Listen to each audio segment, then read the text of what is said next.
Alors, Andy, tu fais partie des chanteurs dont les noms résonnaient fort, vraiment dans le Zougou. Mais au fil des années et avec surtout ton installation en France, on a eu l'impression que ta carrière a connu une régression. Objectivement, Andy, penses-tu que le fait de résider en permanence en France t'a été bénéfique, surtout au niveau de ta carrière musicale? Oui et non. Ici, d'accord. On va commencer par le non. Pourquoi non? Non, parce que quand je ne suis pas là, ça m'a fait perdre des fans. 6 ans en France, des enfants qui avaient 14 ans, ils ont 20 ans.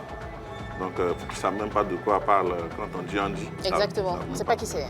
Donc là, ça m'a fait régresser ici au niveau du pays.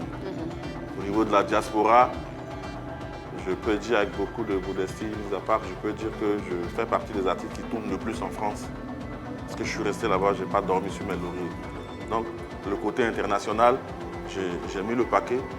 Et comme je me dis, ici, c'est un acquis.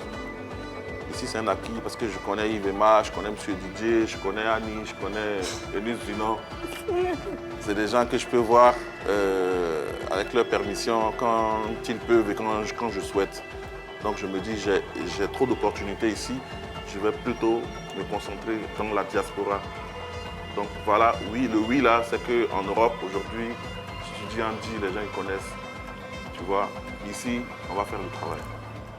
Tu tournais où précisément? Parce que tu dis que tu tournais en France, tu tournais où précisément? Dans quel endroit tu tournais? Où on te voyait en prestation?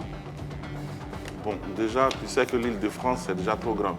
D'accord. À part l'île de France, j'ai joué presque dans toute l'île de France. Ok. J'ai joué dans plusieurs villes de la France. Dans des bars, dans des boîtes de nuit, Ouais. dans des soirées communautaires? Des soirées communautaires. Ok. Voilà. Et je suis parti plusieurs fois chanter en Italie, à Turin, à Parma, en Belgique, à Charleroi.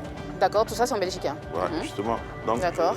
je me dis, j'ai fait un peu la publicité de ma petite personne là-bas, dans les points de show où les Ivoiriens font le show en diaspora. Est-ce que tu penses que si tu étais resté en Côte d'Ivoire, Andy, objectivement encore une fois, tu penses que tu aurais eu ce succès tant réclamé? Si j'étais resté en Côte d'Ivoire, peut-être que je ne serais pas aussi là devant toi.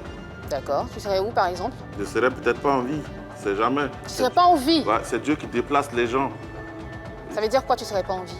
Non, je dis, soit ma carrière ne serait pas à ce niveau, ou bien je n'aurais même pas eu de carrière, peut-être que je ne serais même pas en vie. Parce que si Dieu m'a enlevé en Côte d'Ivoire pour me ramener en France pour 6 ans, c'est pas moi. C'est Dieu qui déplace les êtres humains sur la terre. Et s'il m'a décidé de me poser en France pendant 6 ans, c'est la volonté. Il a décidé, après la décision vient un peu de toi aussi, Andy. Dernière question. N'est-ce pas? La décision vient un peu de toi aussi, Andy. C'est pas que Dieu, toi aussi tu as décidé. Hein? On dit l'homme On est d'accord. propose, Dieu dispose, non? Donc c'est Dieu qui a disposé.